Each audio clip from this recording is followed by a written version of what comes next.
So the question is regarding the subject of Yoga Nidra, and I'll make a few comments about what we mean by these two things. Whenever a subject comes, we have to break the subject down into definitions, what we mean by yoga, what we mean by Nidra, and the combination of these two things. Now, it is a common practice, or has been common practice, when people do asanas from the Hatha Yoga system, that afterwards we wind down by relaxing the body. In fact, actually, the asanas are effective when there is an intermediate pause between postures, because the whole idea is to express the health we already have, and all yoga is aimed at uniting. Yoga philosophy will be a dualistic philosophy. It says that we are separate from this isolated fundamental entity that we are, called Purusha, and we have to unite with it. But of course, it is only convenience language. Vedanta says that we were never separated. For this reason, in the Bhagavad Gita, the definition of yoga is the separation of the unity with pain. It is, in fact, viyoga. And the idea in the Vedanta is we are always full and free and perfect, just like the sun beaming, only clouds are in the way. And these clouds are the threefold nature of what we call Maya, a subject we dealt with last night. So, how to move the clouds on, or see through the clouds, or penetrate through the veil that deludes us. We have to have some kind of method involved. And ultimately, all the methods will include meditation. What is that meditation? Meditation is the capacity to take our attention that is normally beamed outward through the windows, as it were, of the senses, and bring it inward to a consolidated central point. And that central point will be characterized in yoga language as the Purusha, and the experience of it will be deemed to be kaivalya, or isolation or independence. But in the Vedantic language, really, it is a point which is called dhyana. Even in the yoga system, it is called dhyana. And that is a process of meditation. Actually, Vedanta will have some different term, nididhyasana, for example. But what it means is that this reality that we're sitting within us, which in religion is called God, this reality which is there has to be uncovered. It has to be discovered. It is already there. And so our attention is normally pitched elsewhere. And what do we do in yoga? All kinds of yoga will be to gather this attention and direct it in a different way. Now, we have a natural way of doing it anyway, because we know that if there is a sudden sound in the house, whatever we're doing, we drop everything and run toward it. That means at any given moment, we have a nature, a mental nature, which says that we can suspend what we're attending to at any given moment and redirect our attention somewhere else. We know this when we deal with children. A child falls down, cuts its knee. Immediately we take it up in the arms and we say, oh, look at the moon, look at the flower, look at this, look at that. Immediately they have forgotten the pain of the grace on the knee. And then, of course, they might remember it once the mind has come back to attend to this physical pain. We know when somebody points out, oh, look here, we can immediately suspend whatever we're doing and look in a certain direction. And the problem is when there is hardly any direction or multi-direction, where the mind is scattered and is made to be everywhere, and this condition is discouraged. this condition is not good for us. And yet, if we were to take a record of all the activity in the mental field at any given moment, we would see that it is no doubt related, or the thoughts would be related by a kind of word association, but there'd be a kind of jumble. It is what has been described, of course, in Buddhism, Hinduism, and various other things as the monkey mind. And just to remind you of the story, a monkey is restless by its own nature, and then, of course, it gets stung by it gets imbibed with wine, it gets drunk, and that's the drunkenness, that's the wine of desire, gets stung by a scorpion of jealousy, it gets possessed by a ghost of pride, and so on. All of these things beset us, and these are our enemies that we should be controlling, not necessarily by combating. We could take an easy way. We can glide across the borders of the outside world and see a deeper aspect, a deeper reality. So that is yoga, the practice of it, and the goal of it is called yoga. But what about Nidra?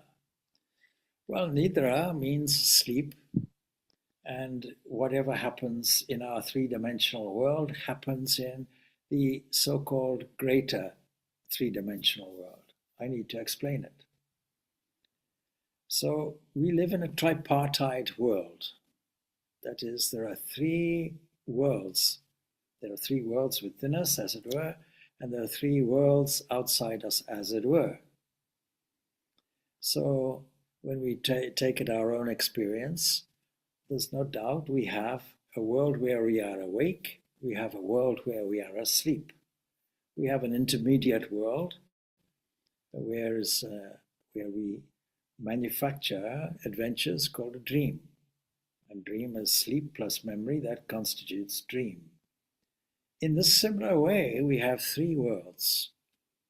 And one author would have described it as the corporeal world, that is the world of waking state, which has a division, name and form, ideas, and then our physical experience of them, or our physical calculation or quantitative estimation of them. And then we have another world, which is a kind of intermediate world. And then the characteristic of that world is there is time, there's no space. In the corporeal world, there is space and time. And then there's another world beyond that, which is an overall unmanifest kind of world, a kind of eternal world that has a potentiality within it and manifests. And that kind of world has neither time nor space. You'll recognize this when I talk about waking, dream, and dreamless sleep. On a cosmic level, the same thing is happening. So that ultimately, that withdrawal or dissolution into a potentiality, which is actually already there, is also characterized as nidra, or sleep, a cosmic sleep. Recently, we've been celebrated in the Navratri, the 9 days, where the opportunity is there of seeing the motherness of God and the motherhood of God as a goddess, and we're following a mythological series of stories that have deep philosophical meaning. And the first story will be a scenario where Vishnu, the preserver of life, is sleeping in Nidra, in a cosmic Nidra, cosmic sleep. And so this is a tamasic aspect of overall Maya, and the mother goddess, seeing the kind of danger to the creator, the projector of life, awakens Vishnu. Come on, please do something about it. So this was also called Nidra, and we can see in iconography how Vishnu is always lying on the cosmic waters. And just to complete the story, if you like, there are two demons, and these have formed from the wax of Vishnu's ears. One is called Madhu, that is honey, and the other one is called Kaitaba, something that is more solid.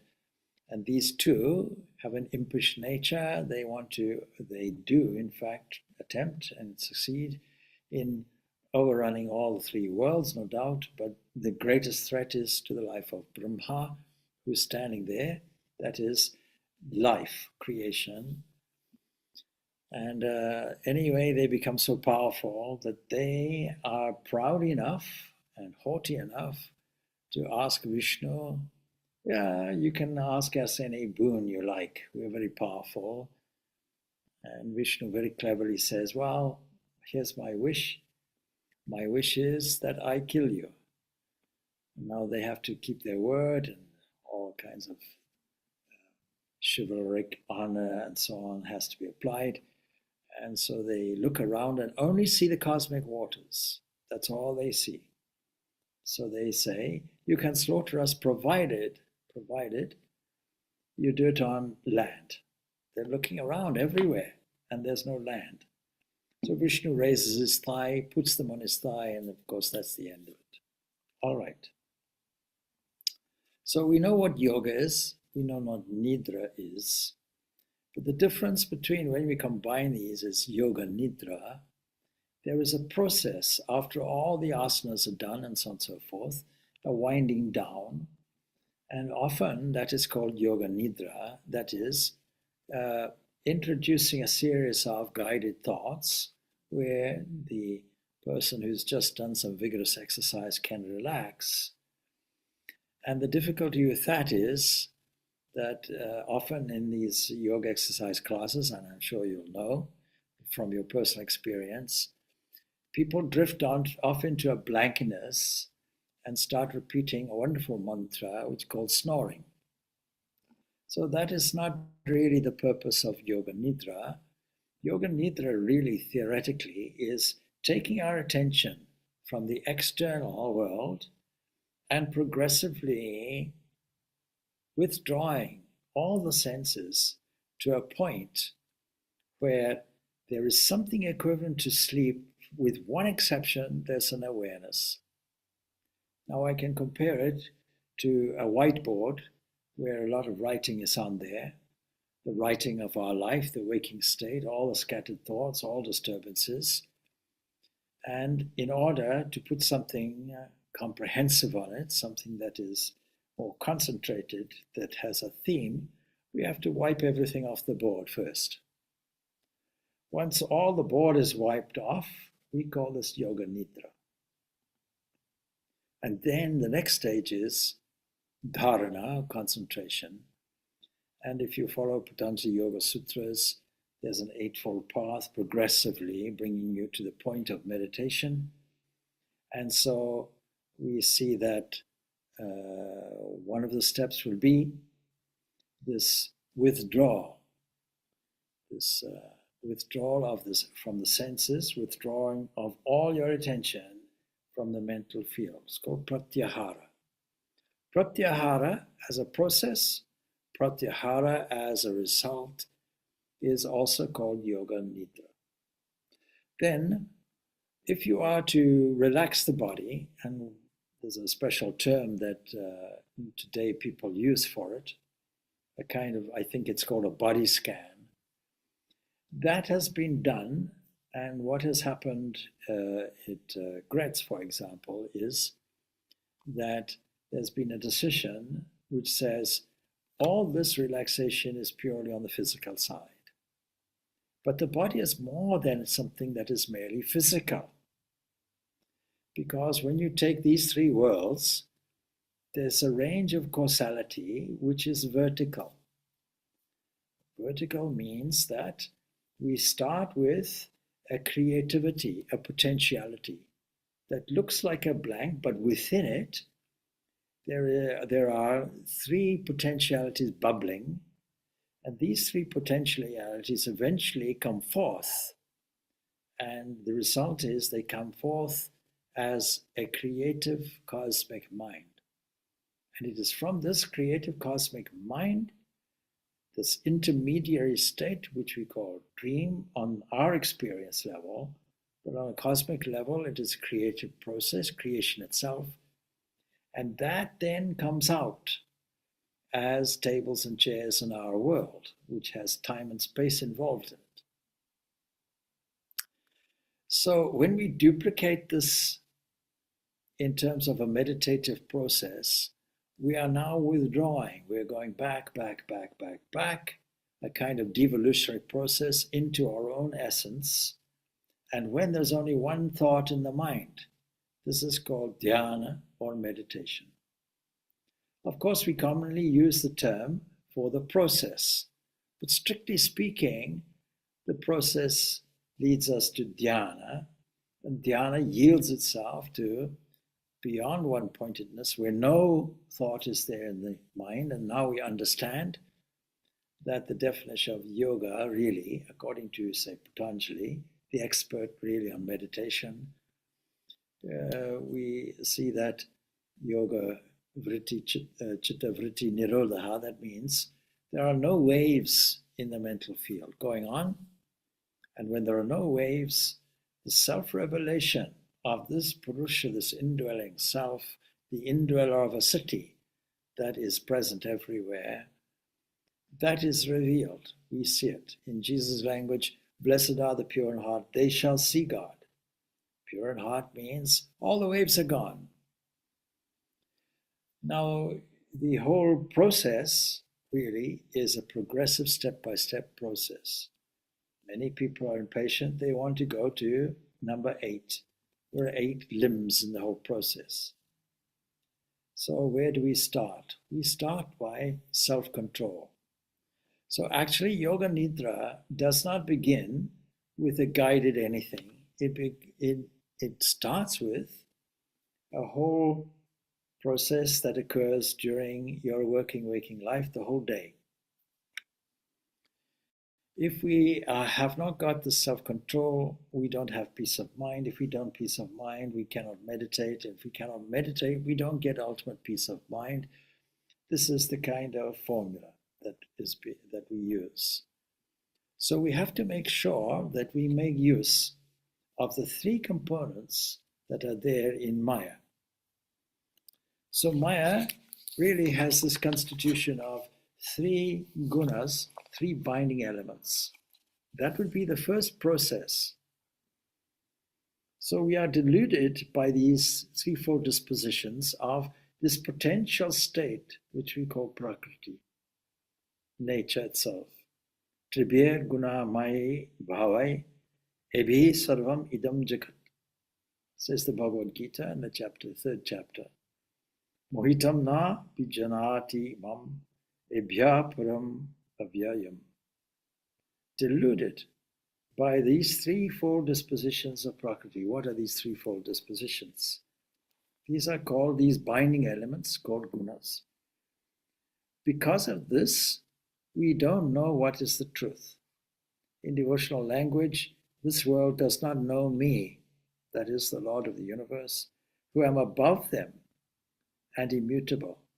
Now the combination of these 3 things in potentiality, the Supreme is even above that, even transcending that, and that transcendent thing cannot do anything. It cannot move forth. If it does, it's not an absolute. So it is immutable. It doesn't change. And when this potentiality comes out and starts changing and combining these 3 components, then we have the world of body, mind, ultimately, and so on.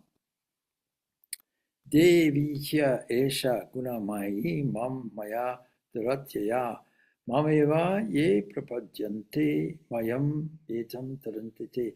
Truly, this divine Maya, don't forget, Maya is this delusive component made from these 3 forces. These 3 together are making the delusion for us, is hard to overcome. Therefore, we have to have a methodical way of dealing with it. But those who take refuge in me alone cross over the solution. This is the easy way. The easy way is love of God. That's an easy way. In that way, we can glide across the border without a fight. We simply take up this wonderful understanding that we can cultivate a a wonderful sense of wonder and thankfulness and adoration within us. The purpose of explaining all these things, these gunas, would be, in great detail, is so that we can cultivate one component, and that is sattva, purity of mind. So the first two steps in this yoga process will be to cultivate a pure mind, to cultivate the sattva more and more and more progressively. That is, to have an approach to life and its so-called difficulties, where we no longer are anxious, no longer are fearful, no longer have any difficulties. We deal with things in a systematic, pain-free way. By doing this, the impact of the other two gunas is controlled, rajas and tamas. They are progressively reduced. And if we can choose, then we can play a game by enacting various attractive sattvic scenes in the mind. And in that way, we can avoid adopting an intolerant fighting attitude with the other two things. So what is wanted is to fill the habit level.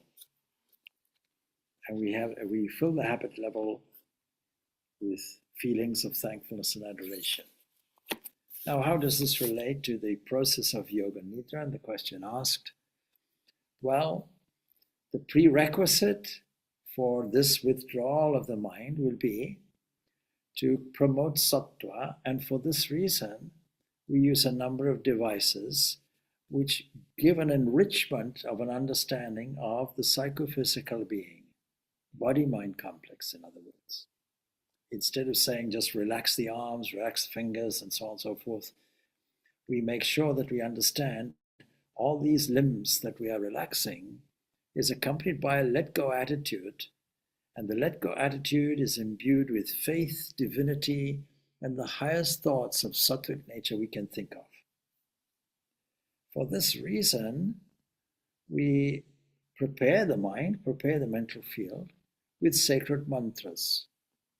Om being the chief one, an element of chanting, and then visualization, digging into the memory and bringing out beautiful, beautiful, inspiring scenes that relate to the glory of the divine.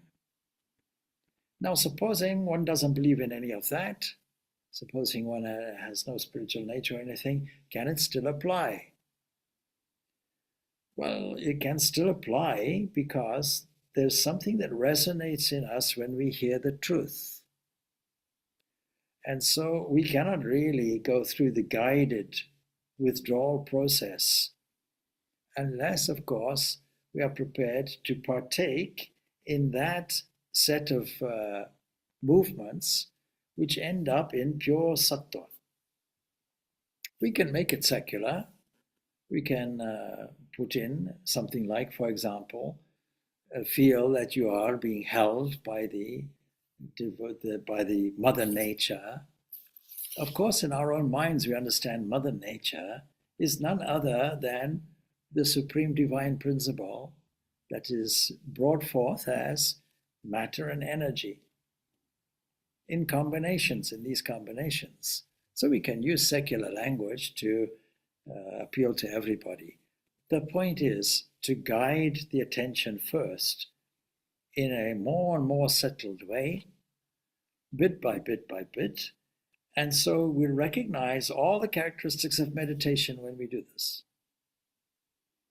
If you see what niyam is, the second step in Patanjali's process, then japa comes into this. Repetition of a sacred divine name, a sacred mantra is there. It comes under the heading of study. So in yam, it requires us to have a purification of body and mind. It requires us to cultivate a sense of contentment. It requires us to enhance our will, strengthen our will through tapasya, certain disciplines. It requires us to study. Part of the study will be this study of the truth through teacher, through scripture, but through repetition of a mantra, japa.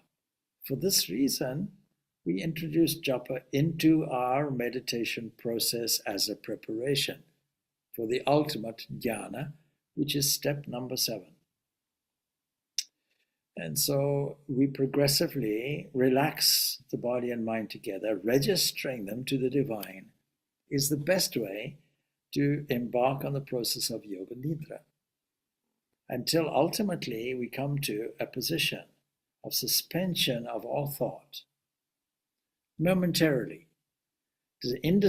distinguishable, thoroughly distinguishable between that and sleep. And that is a very important point. Until we get to a point where we experience a witnessing aspect of a blank sheet of paper, as it were, or a blank board, nothing happening in the mental field, we can't sustain that for long. So the next thing, having been aware of this, the awareness alone is a significant thing. It is a bit like, you see, the Mundaka Upanishad story of the birds on a tree. 2 birds, one bird progressing more and more up the tree, tasting the bitter and sweet fruits of life, and through this painful experience, advancing more by sheer attraction, and then coming to a conclusion eventually. So it is that point of poise before this unity, before we now engage in a concentration, which is dharana, the next step. It is necessary for us to withdraw, like a tortoise withdrawing its limbs into its shell. And at that point, we exercise dharana, concentration. We take our attention and in a chosen way, take it on a beautiful adventure. Now, in the style of Yoga Nidra that you're describing and are familiar with, this is actually going beyond this Yoga Nidra classically and engaging also in concentration. And that can lead then to a sense of meditation. Sometimes we fall short of that meditation. So classically, dhyana would be to go so much further, and so that nearness of attention toward the object of concentration becomes oneness, where only one thought is there in the mind, and then the rest we leave. So this is the style of Yoga Nidra that you have, and I don't see any difference really between that style of Yoga Nidra and the style of meditation that we would normally employ. So personally, I don't really see it. It is pretty much meditation, with this caveat that it is not the completion of the meditative process necessarily. We have to go that one stage further. We get to a point in Yoga Nidra where everything is conditioned and the attention is withdrawn from the mind. And so all the scatteredness of it is brought in, and our attention is now focused internally through these various mechanisms, which can vary and be extremely beautiful, guiding the attention inwards, inwards, inwards, until we get to a point where there's only a sense of a witness with nothing to witness, a knower with nothing to be known necessarily.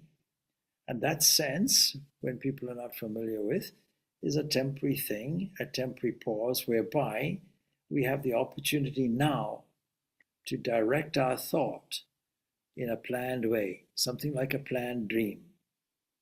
And if that gets incorporated in your style of Yoga Nidra, so be it. And so when you sit for meditation, you can really use that also, provided you understand, okay, that's not the end of it. We have to go that step further. That step further is to engage now the mind in its elaboration, picking up a theme which leads us ultimately deeply within us, away from the external world, deeply within us, where we eventually find that that there is only one thing, the subject that was before distinguished from the object now becomes merged. Subject and object merging into one thing. That is really called dhyana.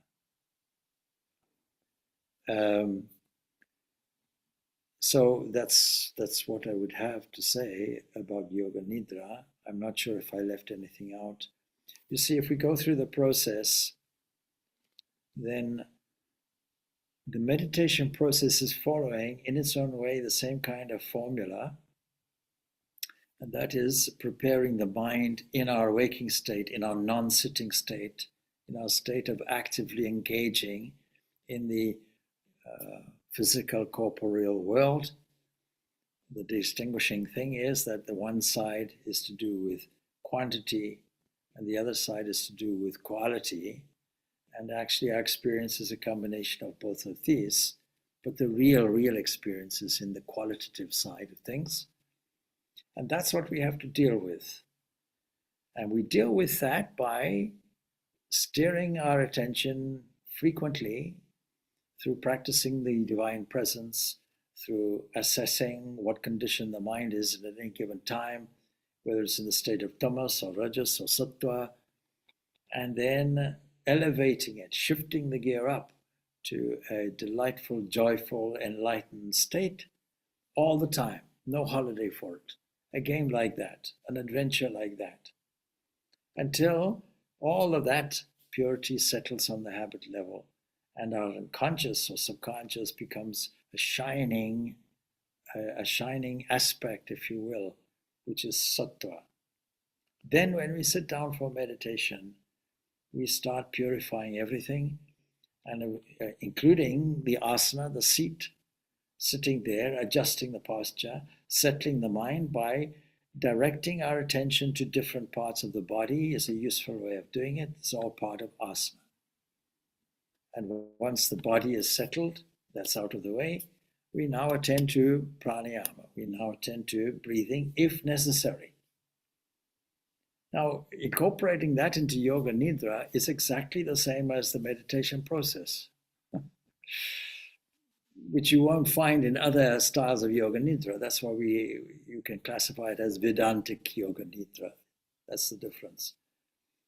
And then making sure we understand that the body is as much a manifested divine entity as anything else, as the entire universe, getting to that Vedantic conclusion. Not separate. There are no separations. There's a usefulness, a practical usefulness in this, which means that every single part of the body is filled with a sense of divine glory, not separate. It's not something that we deal with like a doctor dealing with a physical ailment.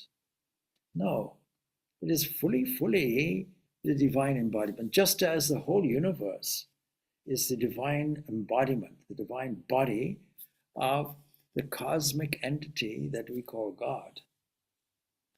This is a very different approach to some dualistic religions that have creator and creation separate.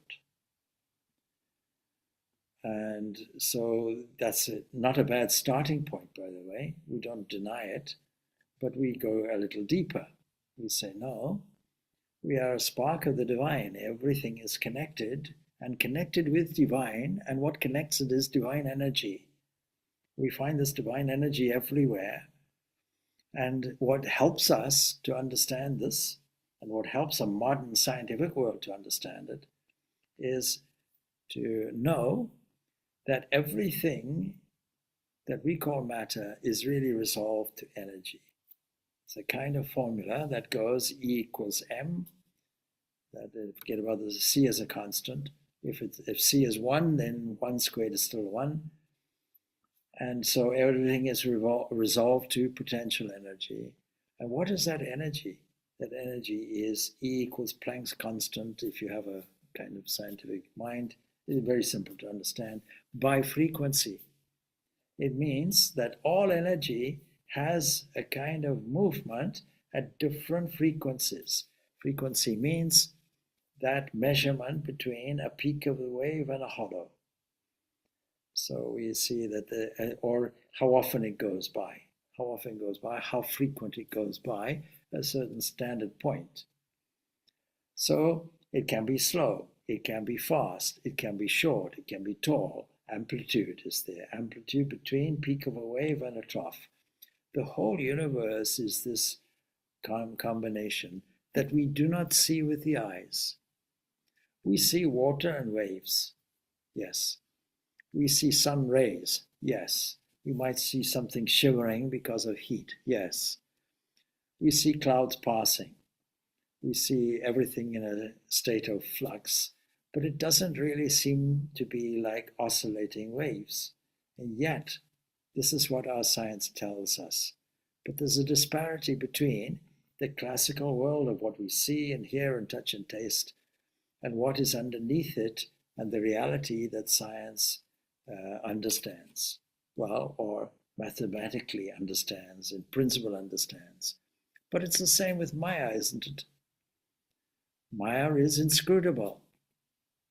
So we have to overcome it by taking the raw material that we have and transforming it into something that purifies the mind.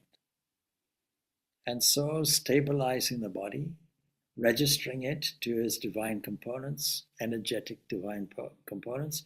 It's a component of absolute energy, the harmony of divine energy, understanding that it's filled with consciousness, understanding that it's filled with bliss, and so on, that there is really no separation between the absolute, which is Sat-Chit Ananda, and its expression, its manifested relative expression, the relative world that we are familiar with. This relative world is full of all kinds of localized fields and vibrations and oscillations and so on coming out so that we can play a game in a crystallized way. But underneath it is all these divine waves. So understanding all of that is very important. And then we promote the sattva as much as we can, stabilizing the body, stabilizing the breath, and relating the breath also to the divine. It is God breathing in me, as me, beyond me. And for secular people, we don't have to use the language of God, not at all. We can simply use the language of a cosmic breath, divine breath, whatever we like. So now we have stabilized the nervous system. Having stabilized the nervous system, having stabilized the body, we are now nicely physically relaxed. It's all to do with the physical. Except, of course, energy is behind all the expression called the physical. It fills it, as it were. We call it prana. And then having stabilized that, we now have to attend to the mind. What's going on in the mind?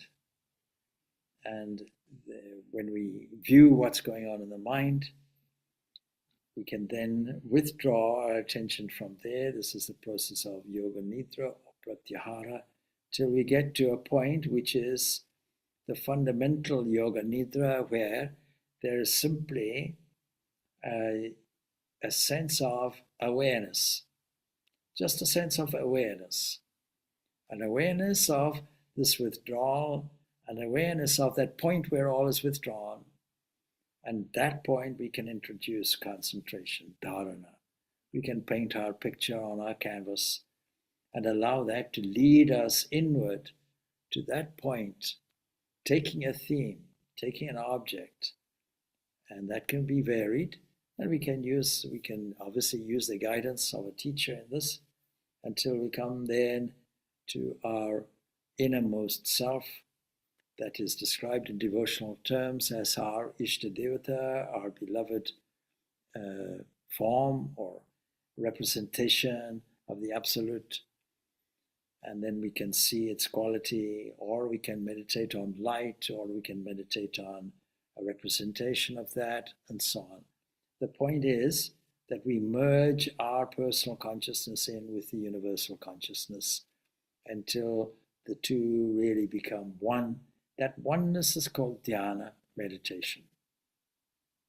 And that's the distinguishing characteristic between all the other things that went before and the actual dhyana, the actual meditation. So I hope I've managed to shed some light or confusion, I'm not sure, on the subject. No, thank you very much, Swami, because it re-explained all the steps. Yeah. Thank you. All good. Well, we have some 10 minutes or so, so please feel free to ask any other question.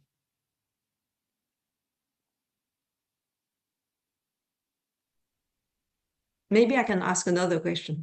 Absolutely. Because when you're talking about energy and all these waves, is there anything which sustains the waves? Oh, yes. Yes. Well, I put the question back to you. What do you think sustains the waves? Is it a cosmic mind? No, don't know. Yes, it is. So let's think of things as a vertical thing. Now, another way of thinking of it is a horizontal thing, horizontal causation, and we that creates all the problems and doesn't find any answers, and that's the kind of modern scientific trend, if you like, which will find no explanations. So we have to understand that there is an evolutionary process that comes starting off from the creation, the creator as cosmic mind. Even before that, a projection that where a cosmic mind arises. Now we can understand it, as I mentioned before, as a deep sleep will create something, will create a cosmic mind, and that is why in the Mandukya Upanishad we see the ruler of the dream state, the intermediate state, where only time exists and no space, that is ruled by Hiranyagarbha. That means cosmic mind, or otherwise we call it God. So it is that cosmic mind that is sustaining everything, because that cosmic mind is the master, if you will, of this Maya. And this Maya, traditionally, mythologically, is put into feminine form because it is energy. What is energy? There's only one energy, God's energy, divine energy. All these waves are divine waves that manifest. So we can make sure that we understand the 24, 25, 26, we can put it, principles that make up the entirety of existence as we understand it and know it. So let's review it. Our world has 16 categories of components. From our point of view, to understand and interpret the world, 5 senses are there. These are senses that bring in information. Now, it's not just us, every creature has the same broad process. Then there has to be some kind of reactive thing. So 5 organs of action. That makes 10. Then in order to do that, there must be at least 5 objects. And so we have now 15. And then there is the qualitative side, what we call mind, and that makes 16. Now, that is all our kind of world. But that's our waking world only. And then we can go and see, where does all this come from? It comes from subtle energetic waves. There are 5 of them. Science has identified more than that.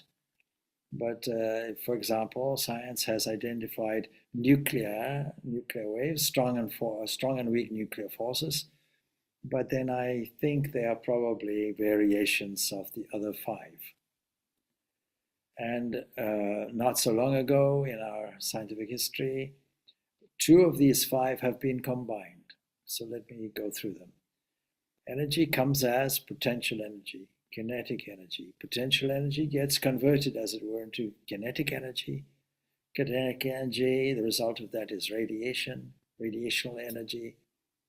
And the outcome of that will be electrical energy, and the outcome of that will be magnetic energy. Science has combined the 2, electromagnetism. Now, this is the whole science from the ancient people. They understood that. Only they never combined electrical and magnetic energy. But by the same token, they did register these two things as some different forms of the same thing, because all of these are different forms of one thing, potential energy. Potential energy is registered as Agasha. And Agasha is the raw material, if you will, the potentiality, the unmanifest, that gets impacted by prana. And prana is this divine energy which comes out as a kind of projection, first projection, and combines or hits or activates, as it were, the raw potentiality of matter, which we call Agasha. So the whole thing in energetic terms is called potential energy and matter. And that starts a very subtle vibration. That vibration changes, as it were, combines, or becomes different in its characteristic. It becomes Vayu, unfortunately translated as air, nothing to do with air. But air has a key predominance of it. And that is really this kinetic energy that moves around everywhere, and its activity will result in heat, or result in friction, results in radiation. In the modern cosmology, the puzzle is the outcome of this radiation will have to be matter and antimatter. The problem is we find matter, we don't find the antimatter. So ad hoc solutions have to be put in there. And then from this will come electrical energy, and then from this will come the other part of all of this. Most of this is in the electromagnetic wave system anyway. And that now combines and combines and recombines and comes as these 16 aspects that I already mentioned. So these subtle forces or energies are called tanmatras. And when we understand these as the background, the source of the other elements that we are familiar with, then we immediately get our freedom, says the Ashtavakra Gita. Because we understand the nature of Maya, that this is all just an evaporating, changing system of, in the modern language, probability, or if you like, uncertainty. The whole universe is built on uncertainty. This is what we call Maya. So now when we want to get to our reality, we have to take the whole thing in reverse. And all of this comes from cosmic mind and its original energy that arrives at all these different forms with these different raw materials. And all of these tanmatras are nothing more than divine glories, like wonderful rays of oscillating different variations of light from one central light. In the analogy, we can say there is the sun made from white light that variegates and splits into 7 colors of the spectrum and more that we don't know of. And then we have, beyond this cosmic mind, the mother of this cosmic mind, as it were, this golden womb from which every creative womb from which everything comes. Then we have this prakriti. This prakriti is can be resolved into a state of complete laya, dissolution, when it's not active, but it's still in a sense of creative potentiality. It is equivalent, this is the cosmic dream, is equivalent to, at least cosmic sleep is equivalent to our sleep state also. So a complete tripartite world. Now, of course, what is beyond that? Beyond that is the absolute that we call Brahman. And of course, in amongst the tanmatras will be the sense of individuality.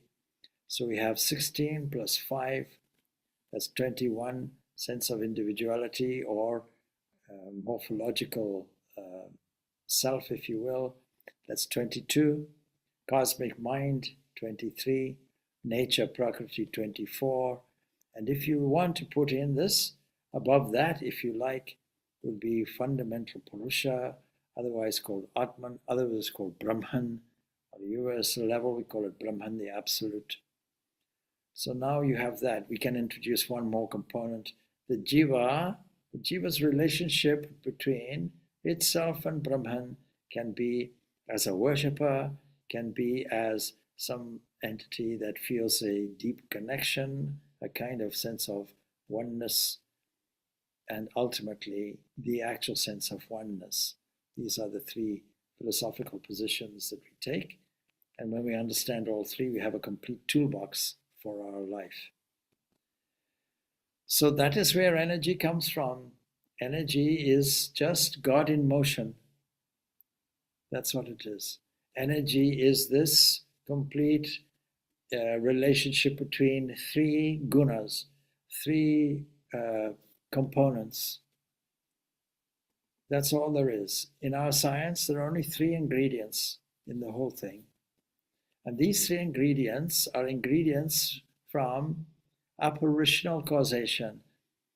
It's not the normal kind of causation. Apparitional causation means that something is hidden and veiled from us. It's called Maya.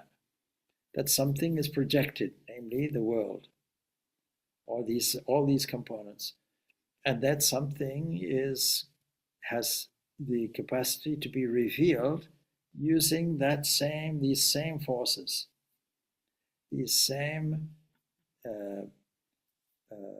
substances, qualities, these same evolutionary forces that we call gunas. We're actually going to use them. And we're going to take this sattvic element and we're going to, without a fight, tame the other forces, this rajas and tamas.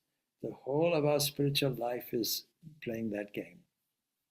Whether you do it through love of God, which is the easiest, best way, the sweetest way, the most rewarding way from our human point of view, or whether you do it through karma yoga, or whether you do it through jnana yoga, or whether you do it through meditation, or whether you do it through all of these. Swami Vivekananda says, one or more or all of these, and be free. And it's recommended that because we're not exclusively one thing or the other, we combine all of these.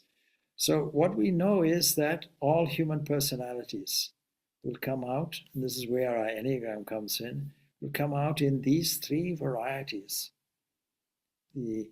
Those who are impulsive and want to do, they're natural karma yogis potentially. Those who have a thinking dominance, analysis and analytical dominance are all centered around the intellect and so on. Well, these people, their natural thing will be to go through an analysis of the universe, a philosophical position that reveals some profound thing, and that's called jnana yoga. And those who have an emotional tendency, this will be bhakti yoga. These are the three dimensions of the mind. But all the wise people say for this age is a highly emotional age, then the easiest way, don't take it from me, this is Krishna in the 12th chapter of the Bhagavad Gita, says that this way, for those who feel embodied. Now, why should this age have an emphasis on a sense of being embodied as opposed to other ages? It's because the culture and lifestyle of today endorses a kind of myth that we are the body. We are the body and we are the mind, and media tells us that we should deify personalities. When we talk of making images, for example, we should understand that the images of today will be all body-centered things. It will be something like a kind of a worship of the physical and personality aspects. Joe Goldsmith, he had said in his book, The Art of Meditation, he says, the deities, the gods we worship today are not graven images as of old. No, instead fame, fortune, and position are idolized. We are continually looking to someone or something for satisfaction, expecting love and gratitude from people rather than looking to God as the source. Or we are believing that our supply is dependent upon investments or bank accounts or employment. This dependence on human means,